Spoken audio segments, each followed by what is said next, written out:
ज्या दिवशी मला ती ईडीची नोटीस आली, मला प्रश्न पडला कसली ईडीची नोटीस, काय आहे काय. मग आम्ही जेव्हा बघितलं त्यात विषय होता कोहिनूरचा. म्हटलं आपला काय संबंध याच्याशी आता. मला तिकडे बोलवते माणसं, मला अशी काय बोलवते हेच मला समजेना.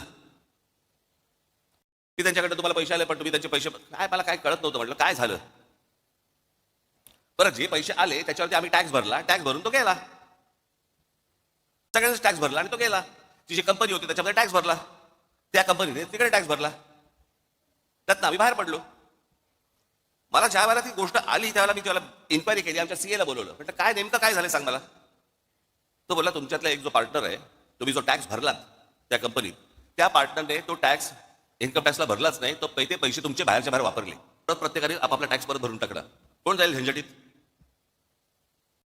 विषय संपला.